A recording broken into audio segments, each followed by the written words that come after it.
Previously on Rome, rise and fall of an empire. Inheriting an empire ravaged by barbarians and torn apart by rival emperors, one man rises victorious. His name is Constantine. Fighting under the banner of a new god, he brings unity to a divided Roman Empire. Now, as its armies are defeated and emperors slain by barbarians, Rome is on the brink of disaster. In this chaos, two mighty leaders emerge, one from within the empire, the other from the ranks of its enemy. Their struggle will reveal an empire at war with itself.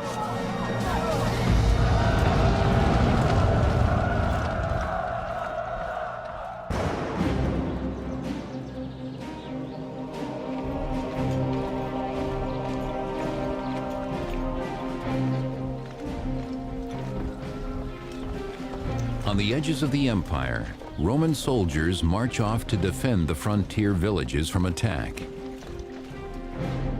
A young boy named Stilicho proudly watches his father among them. Stilicho was the child of a mixed marriage, as it were. He had a Vandal father, but a Roman mother, and this meant that he grew up in a sort of context that was half barbarian and half Roman. This was not atypical of people in this period, and above all, of people who were associated with the army. Stilicho dreams of becoming a soldier like his barbarian father, fighting to protect the great empire. By this time, a sizable percentage of the officer corps was of what you might call barbarian ancestry. These are men who were recruited, worked their way up the ranks. The next generation, they become the generals. As ever fiercer tribes invade the empire, Rome's dependence on barbarian mercenaries grows by the day.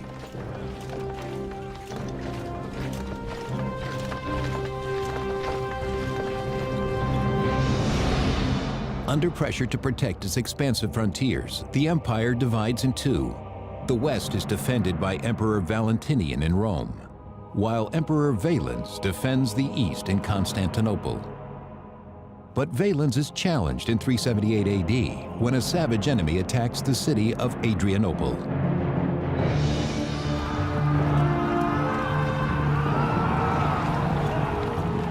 They are the Goths, and what they want is Roman land. They intend to destroy the Roman forces with muscle, steel, and fire, knowing the heavily armored Romans will quickly feel the heat as the battlefield burns. The Goths were far more numerous, and they had a lot to fight for. They'd been badly treated by the Romans, they'd been sold into slavery, they really had nothing to lose. During the Battle of Adrianople, Emperor Valens' soldiers are no match for the savage and relentless barbarian warriors. They attack, and everybody is pushed to the right. The Romans always edge to the right anyway, because you want to keep that right shoulder under the shield of the guy next to you. Now this is accelerated. Everybody compacts around the emperor because he's on the far right, the point of honor, and his men won't move. So we have this acceleration, this compactor process. The Goths come out of this circular deployment and surround the Romans and cut them down. The Emperor Valens himself falls on the battlefield, forced to fight for his life.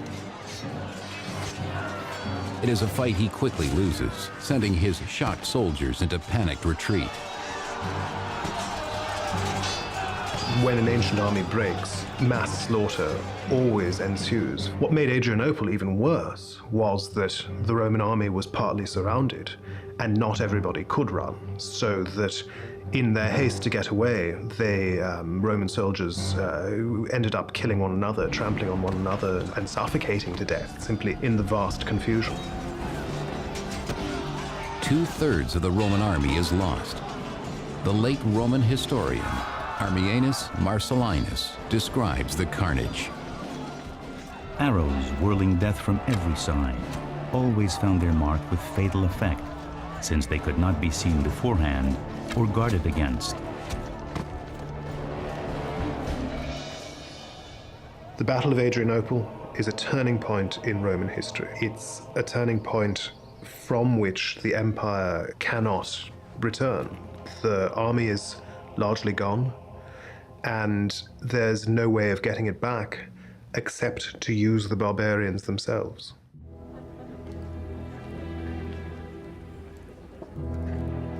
The new Eastern Emperor, Theodosius, does just that. He invites the Goths to a banquet, offering them land in exchange for military service. At his side is Stilicho, now a Roman general in his early 20s. Stilicho was half a barbarian, as it were. He was half Vandal, half Roman. And as is typical for so many of these kinds of guys, he worked his way up through the army. Emperor Theodosius relies on Stilicho to handle negotiations with the Goths, whom he plans to use as mercenaries. The conditions that the Goths achieve from Theodosius are highly unusual because it puts them in a stronger position than they might have expected. The most important thing is that they're not broken up. The Goths who have been fighting Theodosius are all settled in one place. And they're settled in one place without being put under Roman control. Stilicho brokers the deal. In exchange for this land, the entire Gothic force agrees to fight as soldiers in Theodosius's army. Though Stilicho is himself a half-barbarian, Theodosius trusts him like a son and has no doubts. Stilicho was very good at what he did. He distinguished himself. He came to the attention of the emperor. And so as he worked his way through, he got higher and higher and was in command of a large contingent of Theodosius's army. But Stilicho's position does not make him next in line to rule.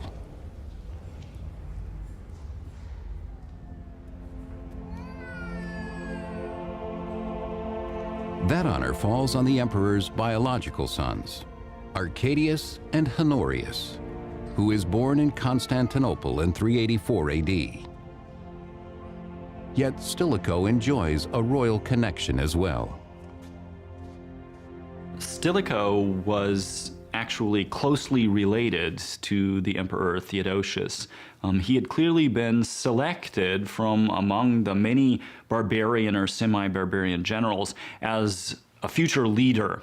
So much so that the Emperor Theodosius had married Stilicho to his own niece, and this marriage was a strong point in cementing Stilicho's relationship with the imperial house throughout the course of his life. Though chosen by the emperor to lead, Stilicho's power will always be limited. As a barbarian or a half-barbarian, there was no way he was going to be emperor. But that was it. Nonetheless, Emperor Theodosius knows he can rely on his most trusted general to help manage the Eastern Empire's biggest problem, the Goths.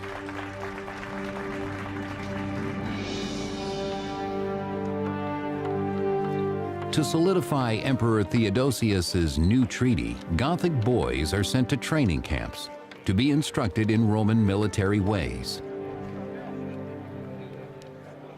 What is clear is that they weren't fully Roman subjects, but that they were obliged to serve the Roman army when the Roman emperor called on them to do so.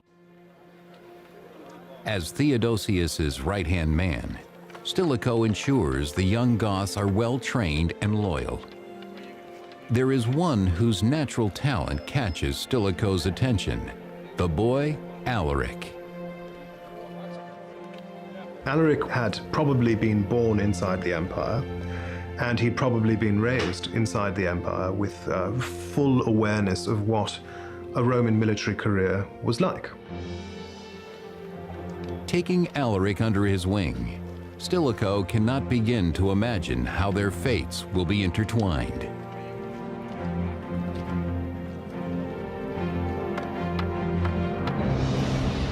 Over the next decade, the Eastern Empire grows stronger under the combined rule of Stilicho and Emperor Theodosius. But their authority is jeopardized when a betrayal in Vienne, Gaul, rocks the Western Empire in 392 AD.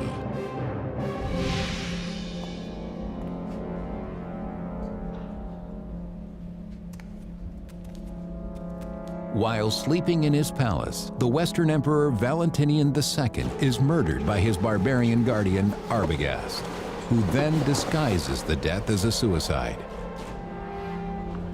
The emperor was the symbol of Rome's empire itself, and so the death of somebody around whom the state was structured, symbolically structured, is a tremendous psychological blow. Worse still, the Western Empire and its army fall under the control of the ambitious barbarian Arbogast. The usurper is now a threat to the Eastern Empire as well.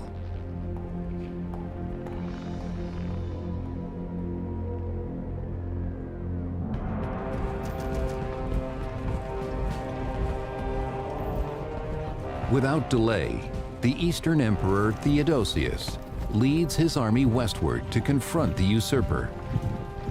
He calls upon his trusted general Stilicho to prepare the troops for battle.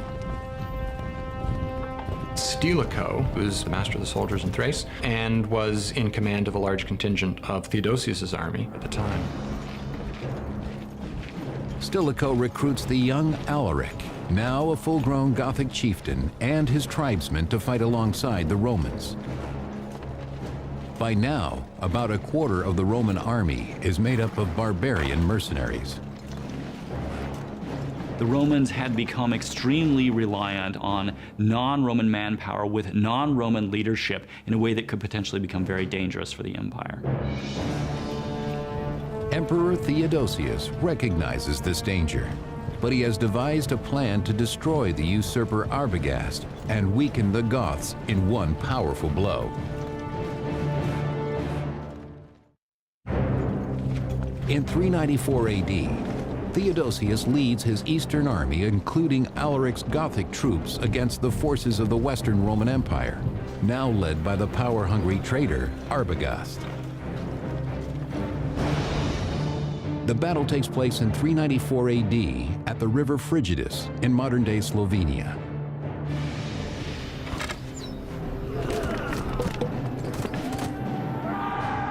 There, confronted with Arbogast's army, Emperor Theodosius orders Alaric and his Goths into battle first, preserving his Roman troops. He almost certainly deliberately put them on the front lines for the very first engagement, knowing that that was the most dangerous position for them. He probably hoped that as many of them would die as possible and yet still achieve victory. The Goths fight for their lives. But Arbogast's forces, hungry for blood and booty, cut them down.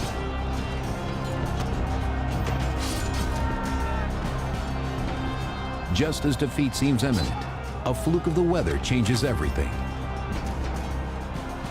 It just so happened that the way that the troops were lined up, the winds were blowing very much against the forces of Arbogast and for the forces of Theodosius, so that the projectiles that were shot and thrown on the part of Arbogast's army failed to reach or have any effect on Theodosius's army. With this advantage, Emperor Theodosius defeats Arbogast soundly.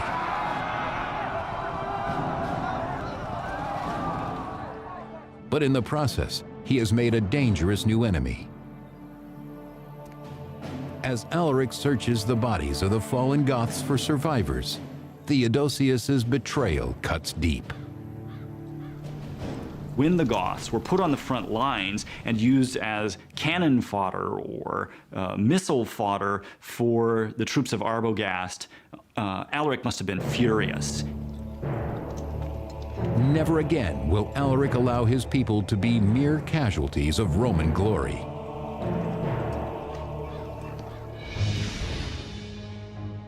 While Theodosius celebrates his victory at the Frigidus and becomes the sole emperor of Rome, Alaric and the Goths take their vengeance, ravaging the Balkans for food and booty.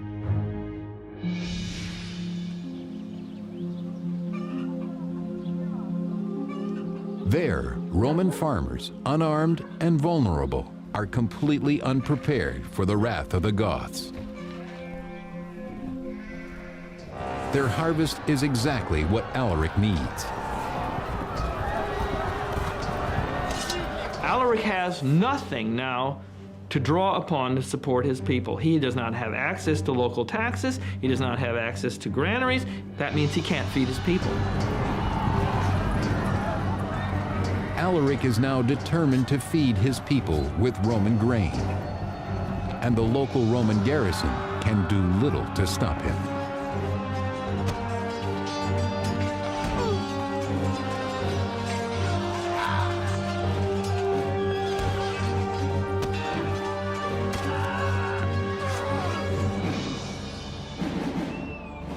Emboldened by their success, the Goths now declare Alaric their king. With Alaric, they become the first barbarian people to create a kingdom inside the empire.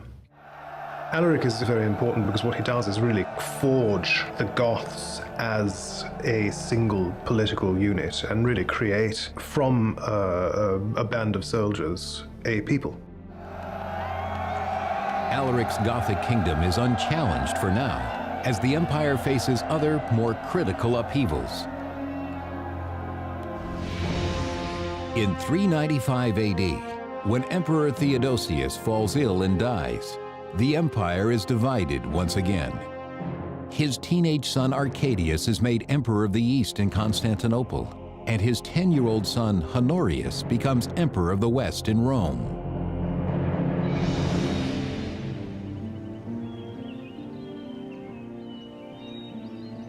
Theodosius's loyal general Stilicho is not forgotten.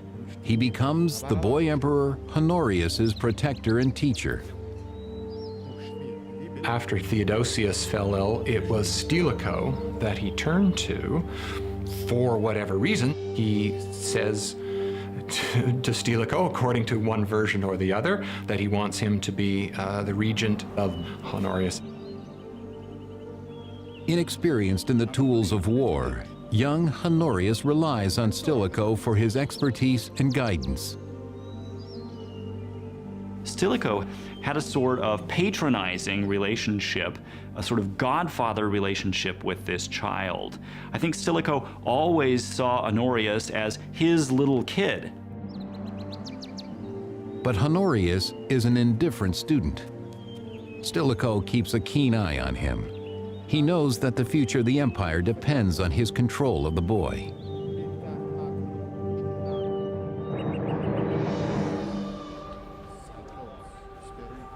In 397 AD, Stilicho secures his hold on Honorius by marrying the young emperor to his daughter.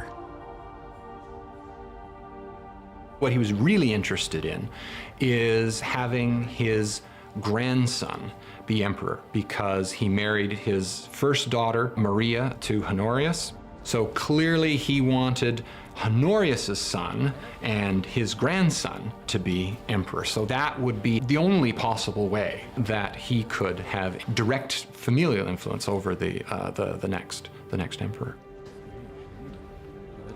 The wedding guests are scandalized at the joining of the royal bloodlines with a barbarian. But Stilicho is oblivious to their anger, seeing himself as Roman to the core.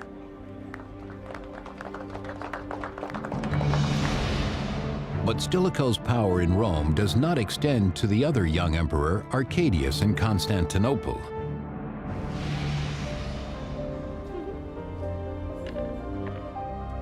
There, the 19-year-old Arcadius enjoys the amusements of the imperial bedchamber, leaving important matters of state to his advisors.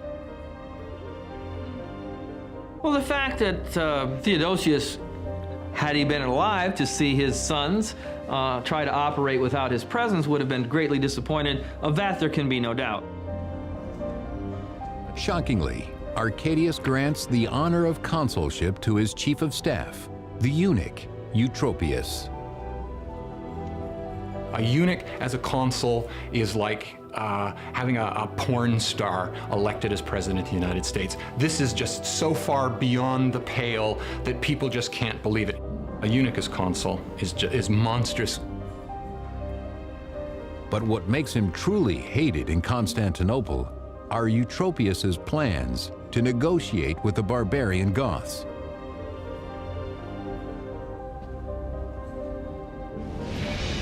For 3 long years, Alaric and the Goths have raided the Balkans, pressuring Emperor Arcadius in Constantinople to give him the land that his people so badly need.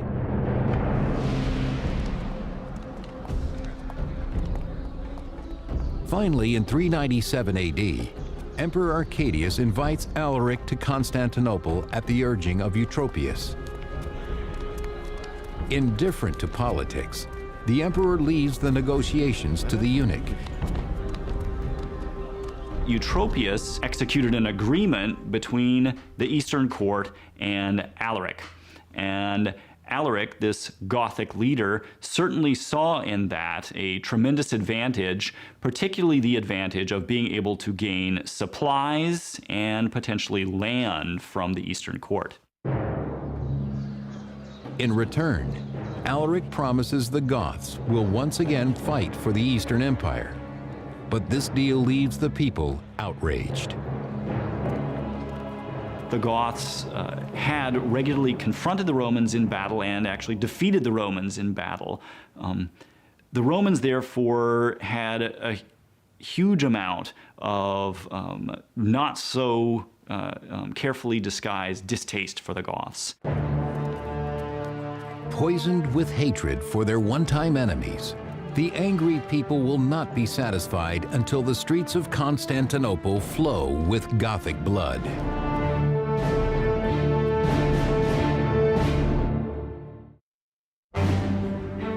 In 397 AD, the Eastern Emperor Arcadius, at the urging of his closest advisor, the eunuch Eutropius, makes a treaty with Alaric the Goth. But anti-barbarian prejudice spreads like poison throughout the city.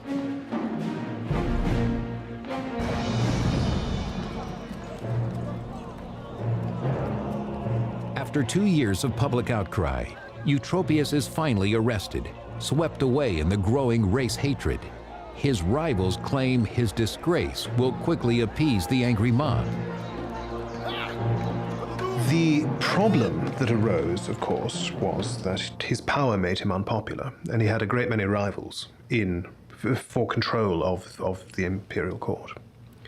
And one of the things they exploited was his willingness to negotiate with barbarians and with the Goths. Eutropius is sent into exile and later executed. But his sacrifice does not quell the anti-barbarian fervor of the people, who rise up and massacre every last Goth in the city. It's very difficult in any period to put your finger on the roots of ethnic tension. It's clear enough that the Romans resented barbarians who were invading their territory. But Roman feelings against barbarians went much deeper than that. There was a sort of visceral dislike of anything that smacked of barbarism. Such violence against his people sends an undeniable message to Alaric that a treaty with the East is impossible. The hatred is too deep.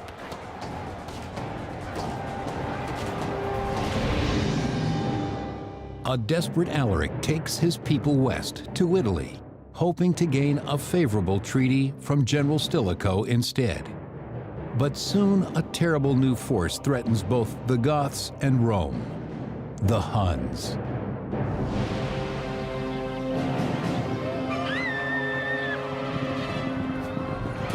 Sweeping into the tribal villages at the margins of the empire, the Huns attack and destroy everything before them. Well, the Huns were moving west. They were looking for greener pastures, as it were, and they're forcing the various Germanic tribes, the nomadic tribes, the settled tribes, to move out of their way. The Huns are nasty, they're ruthless, and no one wants to be near them. But to all intents and purposes, they're forcing the others ahead of them like a bow wave in front of a boat, and people are trying to get out of the way. Those who do not flee the savage horsemen are cut down with brutal precision. For the Huns leave no survivors. The Hunnic invasion forces other barbarian tribes deeper into Roman territory. And while Emperor Honorius moves the seat of the Western Empire to the better protected city of Ravenna, the defenseless villages of northern Italy fall prey to the barbarians' devastation.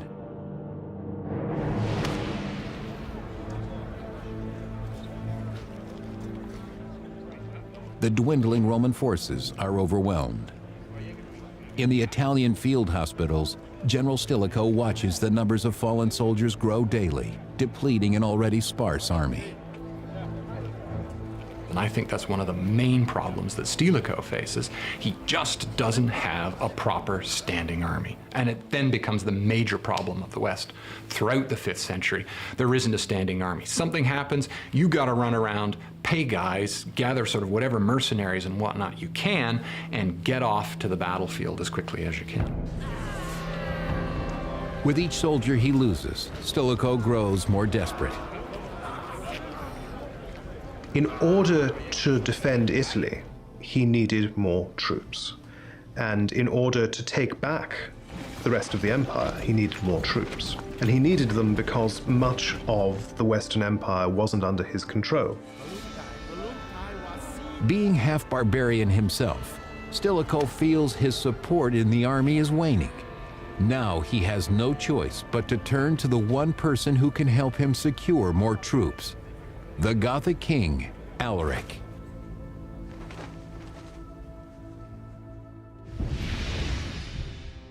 In 406 AD, Stilicho travels to Alaric's camp in Illyricum, modern-day Serbia, offering a deal.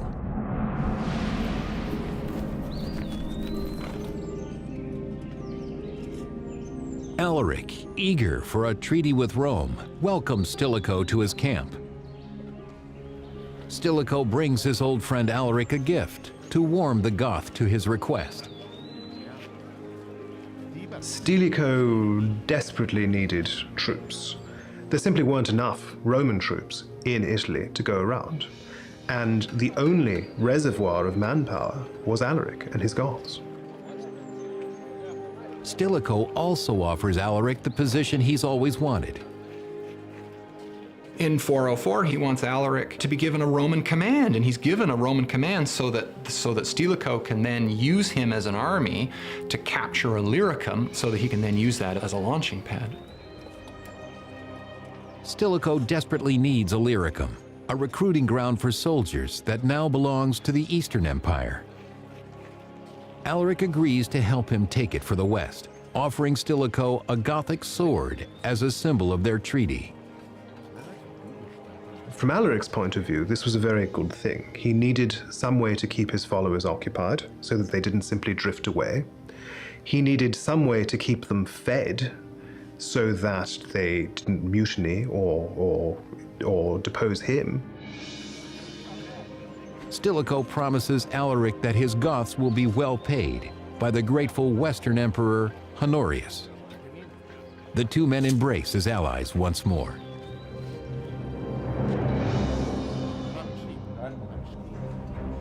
But years go by, and Honorius's court is unwilling to make good on Stilicho's promise to Alaric. Stilicho finds he has lost influence over the young emperor. By now, Honorius is a full adult, doesn't need a guardian anymore. Stilicho's position versus Honorius's court, the inner circle, that is a very difficult one, because as Honorius grew into adulthood, his court distances him, Honorius, from Stilicho's influence. Feeding the emperor anti-barbarian propaganda, These advisors have delayed Stilicho's plan to work with the Goths for years. The Goths now demand to be paid for their service as promised. Stilicho needs to come to the Roman Senate, and he needs to ask that the senators themselves produce 4,000 pounds of gold in order to pay off the Goths for this. He has to do so in many ways over the protests of Honorius, so it's very clear that the two of them are beginning to part ways at this point. But Stilicho warns Honorius that if Alaric is not paid, the Goths will revolt, an event the emperor may not survive. Honorius at first agrees to this, but then his personnel official, who's named Olympius, believes that Stilicho is trying to do this so that Stilicho himself can set up his son, Eucharius, on the eastern throne. Scared and confused, Honorius believes Olympius's claims, making a decision that will spell disaster for both Stilicho and the Western Empire.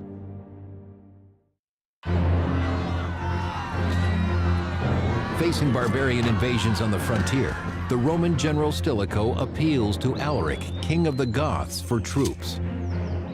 But Emperor Honorius's advisor, the anti-barbarian Olympius, turns the emperor against Stilicho.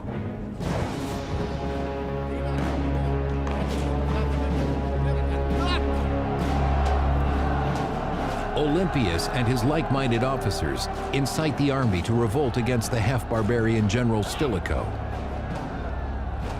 And so Olympius then starts sowing all sorts of rumors amongst the troops as well. The troops riot in August, and they call for the death of Stilicho. Swayed by Olympius's slander, Emperor Honorius responds by issuing a decree against Stilicho. Honorius had many courtiers willing to play upon his fears, to suggest to him that Stilicho was seeking the throne for himself or for his son, and the emperor's mind was really poisoned against Stilicho. Stilicho is himself declared a public enemy, and many of his supporters are massacred in cities throughout Italy.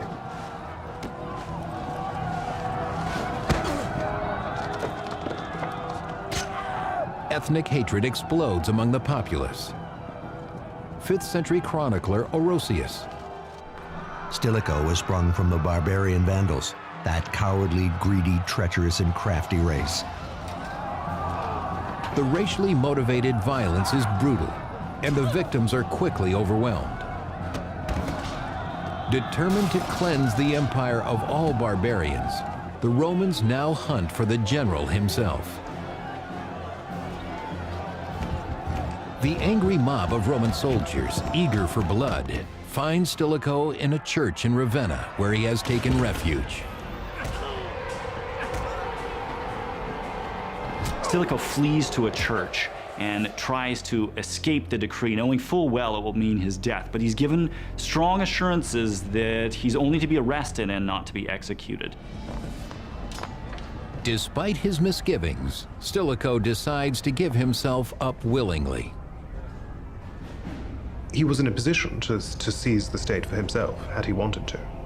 But he remained a loyal servant of the ruling family his whole life.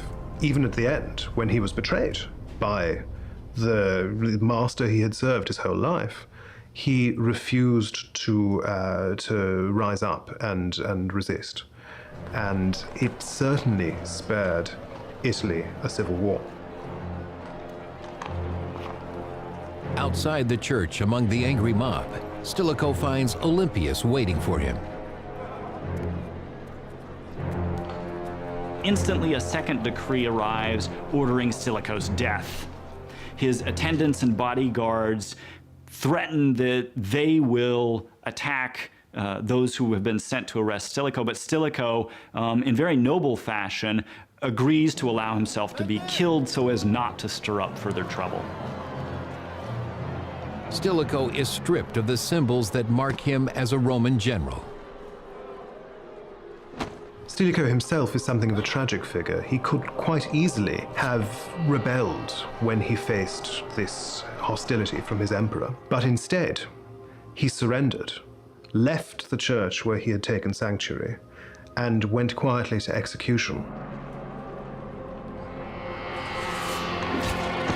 The great barbarian general is felled as those he sought to protect cheer on. His death excites the crowd, who are no longer satisfied by symbolic gestures.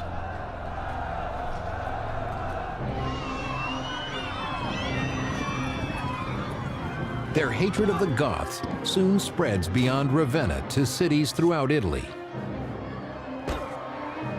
Roman troops attacked any Gothic families, immediately killing as many as 10,000 of them as a response to this anti-barbarian sentiment that had arisen at the end of Stilicho's administration.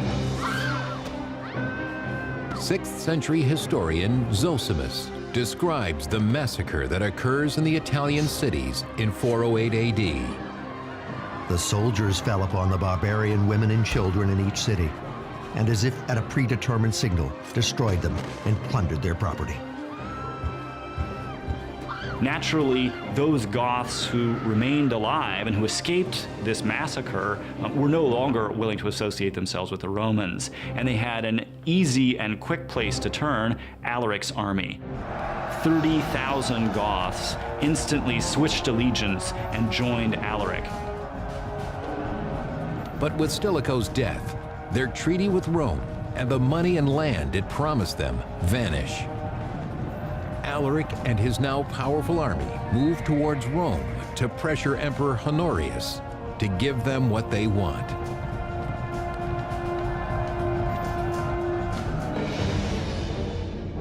Alaric and his tribesmen invade Italy and lay siege to Rome in 410 AD. But Emperor Honorius, safe in Ravenna, refuses to negotiate with the Goths.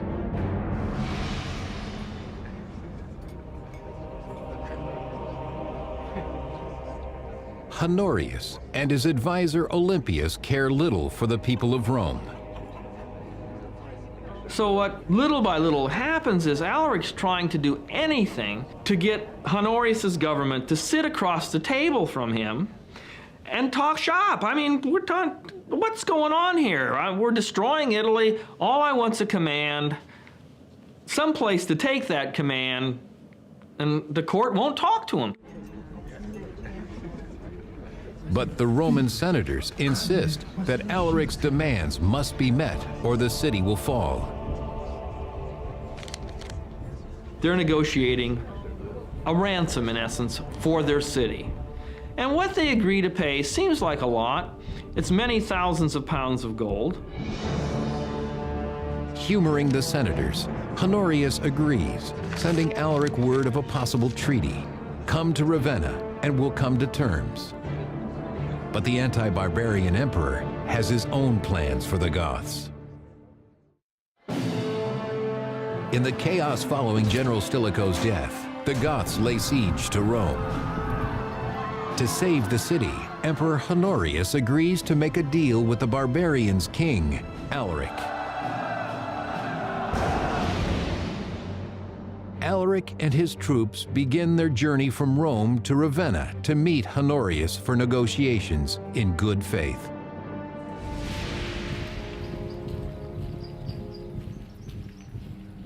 But along the way, Alaric is ambushed by a group of mercenaries working for the emperor.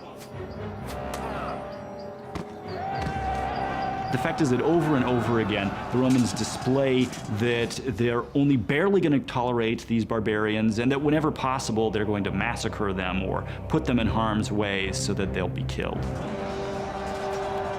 As his men are cut down around him, Alaric knows he has been deceived by the Roman Empire once again. That's a good story of betrayal, of a lack of honor on the part of the court of Honorius. Alaric is a very honorable man who's dishonored by both courts.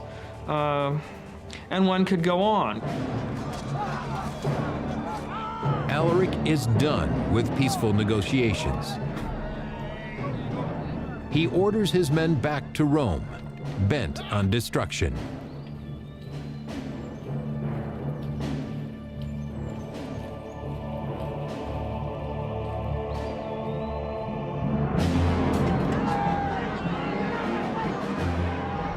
The Goths break through the gates of Rome in 410 AD and at long last enter the ancient Roman capital. For the first time in 800 years, the great city is sacked. It's important to realize that Alaric didn't want to sack Rome, and he did not want his army to sack the city. It was a decision made out of frustration at the fact that really 2 years' worth of negotiation had failed to get him anything that he wanted. And in the end, he saw no other way forward but to allow his army to sack Rome. Unlike the Romans, who so recently slaughtered thousands of Goth women and children, Alaric orders his soldiers to show restraint. Alaric clearly did his best to stop his troops from indiscriminately killing people or seizing captives. Nonetheless, for 3 days, the Goths plunder the riches of Rome, taking all they can carry.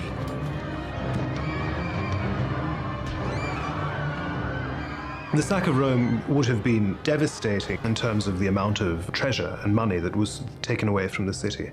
And we can be sure that however mild it was, there was still a great many atrocities perpetrated. There's no question of that. But the deepest effect of the sack of Rome is psychological. A former citizen of Rome, Saint Jerome, writes mournfully about the devastated city. My voice sticks in my throat, and as I dictate, sobs choke my speech. The city which had conquered the whole world was itself conquered.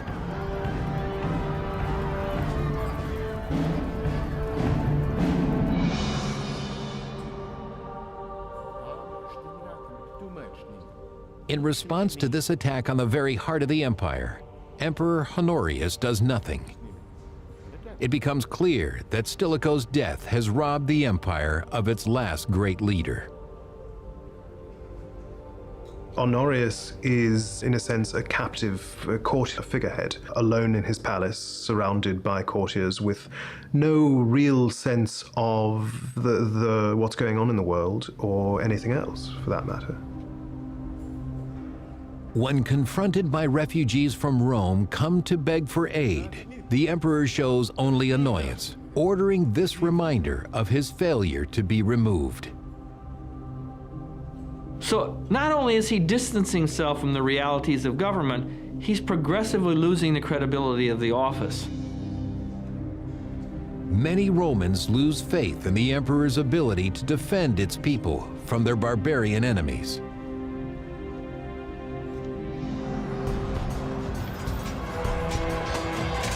Their fears will be justified. As the Goths continue to savage the dwindling Roman army, the emperor is powerless to stop them. The Goths are here to stay.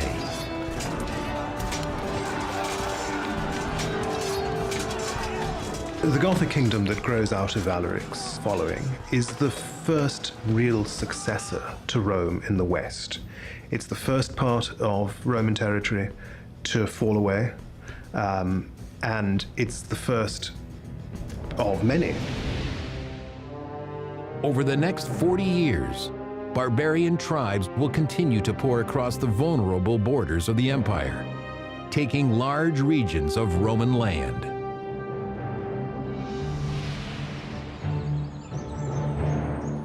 These losses and the fading of the empire were foreseen by General Stilicho, who tried desperately to stop them, only to earn his own execution.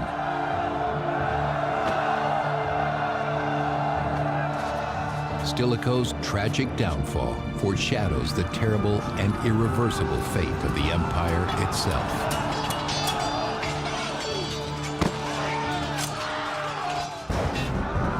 Next on Rome, Rise and Fall of an Empire.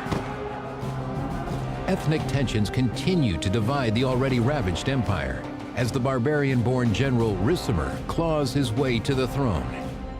Hungry for power, he kills anyone who stands in his way.